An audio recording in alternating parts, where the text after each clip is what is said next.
Мать на несколько секунд оставила годовалого ребенка наедине с крупной собакой. Когда она посмотрела в окно, то от увиденного не могла пошевелиться. Хозяйка была уверена, что у собаки добрый характер, и он не представляет опасности для их семьи. Но на ее глазах произошло то, чего она никак не ожидала. Все началось, когда Кэтрин и ее муж решили завести собаку для своего маленького ребенка. Они считали, что это поможет их дочери Шарлотте развить чувство ответственности и заботы и даст ей верного друга и защитника. Они хотели купить щенка у заводчика, чтобы получить собаку с нужными качествами, но при этом склонялись к тому, чтобы дать крышу и семью для собаки из приюта. Судьба привела их к спасенному псу, который изначально был приобретен у заводчика, был обучен и спокойно воспринимал людей. Единственная проблема была в том, что эта порода, доберман, имела репутацию несколько агрессивных и непредсказуемых собак.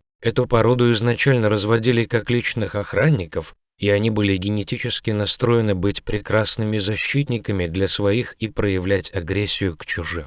Поэтому неудивительно, что многих доберманов используют как сторожевых или служебных собак. Их репутация отражает эти характеристики. Хотя современные заводчики стараются вырастить их добрее и дружелюбнее, как компаньонов, но в собаке, которую увидела Кэтрин, было что-то особенное. Видимо, это было связано с непростым прошлым добермана. Этот доберман был спасен из приюта Кэрри Киндер в Витертоне в Австралии. Заводчик сначала продал его одному клиенту, но потом обнаружил, что с псом жестоко обращались, и решил его спасти, обратившись в полицию.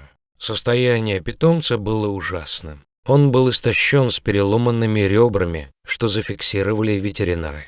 Тогда даже рассматривали возможность его усыпления. Однако сильное желание жить и вера в людей позволили несчастному животному выкарабкаться и выжить. И теперь Кэтрин, зная всю ситуацию, решила взять именно этого пса. Правда, муж Кэтрин был более осторожен. Однако его опасения были быстро развеяны, когда он поближе пообщался с питомцем и узнал о тяжелой судьбе собаки. Заботливая Кэтрин не могла не влюбиться в такого добермана сразу же после знакомства. Он имел характер, который заставил ее чувствовать себя комфортно. Так что, несмотря на все первоначальные сомнения мужа и знакомых, она взяла добермана и назвала его Хан. А дальше она с нетерпением ждала, чтобы познакомить нового члена семьи со своей 17-месячной дочерью. Но это не значило, что она была безрассудной, доверяя своего ребенка большой собаке. Хозяйка решила принять все меры предосторожности в первые дни,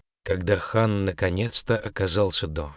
Ни она, ни ее муж не спускали с него глаз. Пес был очень благодарен новой семье, при этом сохранял спокойствие, никак не мешая людям. С большой любовью принял человеческого ребенка, очень осторожно и внимательно обращался с малышом. Шарлотта же была чрезвычайно восхищена своим новым мохнатым другом и старалась проводить время рядом с ним. Родителям нравилось поведение Хана, он всегда был спокойным и ласковым. Кэтрин думала, что приняла правильное решение, хотя она оставалась настороже, когда собака и ребенок играли вместе. Прошло несколько недель. Однажды Кэтрин оставила Хана играть с дочерью во дворе буквально на несколько секунд наедине, пока она мыла посуду на кухне. Как будто чувствуя что-то не так, она посмотрела в окно и увидела сцену, которую никогда не забудет. Но прежде чем она успела что-то сделать, все произошло и было уже поздно. Хан мягко толкал Шарлотту своей мордочкой, чего Кэтрин никогда не видела в его поведении раньше. Он отталкивал ребенка ближе к двору, как будто пытался заставить ее реагировать и послушаться. Шарлотта продолжала упорно двигаться к траве и кустам. В следующее мгновение Хан взвизгнул, резко ухватил малышку за подгузник зубами. Кэтрин видела это в окно и закричала «Хан». Время для нее как будто остановилось, наблюдая с ужасом за происходящим, она не могла пошевелиться. Женщина неоднократно слышала о собаках, нападавших на детей, и, может быть, именно это и случилось с Ханом, учитывая его травматическое прошлое. Она не могла отделаться от чувства вины, что это ее вина, ей не следовало подпускать таких опасных собак к своему ребенку. В следующую долю секунды Хан сделал нечто, что почти заставило сердце матери остановиться. 45-килограммовый пес легко схватил Шарлотту за подгузник и отбросил ее примерно на 3 метра во двор, словно она была тряпочная кукла, а не человек. Кэтрин не могла поверить своим глазам и испытывала шок. Не зная, что делать, у нее была только одна мысль – ей надо бежать спасать своего ребенка. Кэтрин рванула во двор к дочери и быстро подняла ее. Она быстро осмотрела на ее, чтобы убедиться, что девочка цела. На удивление, ребенок имел только несколько незначительных царапин и больше ничего. Повернувшись к Хану, она почти ожидала, что он также нападет на нее, но вместо этого собака сделала нечто странное. Хан старался встать, он задыхался, а из его пасти текла пена и слюна.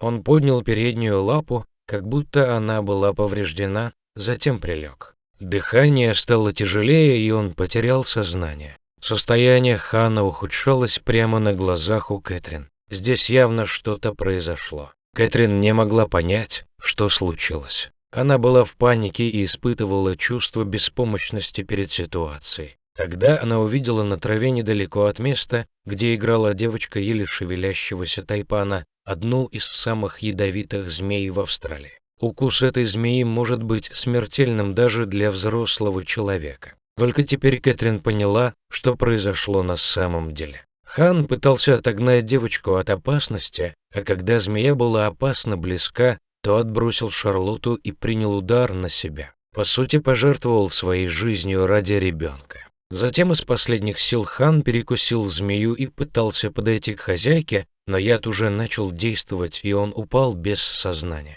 Кэтрин понимала, что оставалось считанные минуты, и она не могла его оставить вот так вот умирать после того, что он сделал для семьи. Хану срочно нужно было попасть к ветеринару и получить противоядие, иначе у него не было бы шансов выжить. Только вот была одна проблема. Кэтрин находилась дома одна с маленьким ребенком и 45-килограммовым псом. Но оставить его умирать женщина просто не могла. Сначала Кэтрин усадила ребенка в детское автокресло, затем, собрав все свои силы, она подняла раненую собаку и каким-то образом уложила ее в багажник автомобиля. «Теперь, если бы вы попросили меня нести такого пса, то я бы точно не смогла», — сказала она позже в интервью. Адреналин, бьющий ключом, делал ее способной к таким действиям. Из-за этого она могла поднять с земли практически свой вес и отнести его к машине.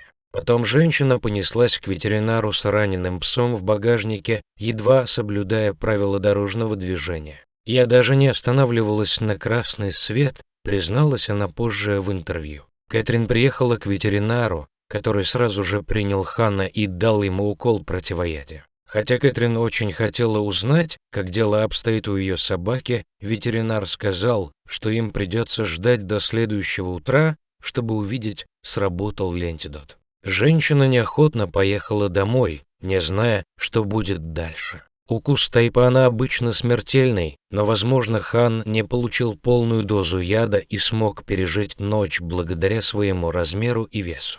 К тому же однажды Хан был на грани смерти, но его сильный характер помог выздороветь. Эксперт полагал, что шансов у собаки крайне немного, поэтому сразу об этом сказал. Он не хотел давать Кэтрин и ее мужу большие надежды на спасение питомца, чтобы они были готовы к трагическому финалу. Главное, по словам ветеринара, что ребенок не пострадал. Кэтрин не могла уснуть и молилась всю ночь, чтобы Хан выжил. Она не закрывала глаз и смогла прилечь только под самое утро на часик. Ее разбудил звонок от ветеринара. Молодая женщина с замиранием сердца слушала вердикт специалиста, а по ее щекам текли слезы. Хан был в стабильном состоянии, мог вернуться домой немного позже, уже вечером. Семья была на 7-м небе от радости и счастья. Ведь Хан не просто пес, это самый родной член семьи, который отныне будет получать все самое лучшее наряду с Шарлоттой,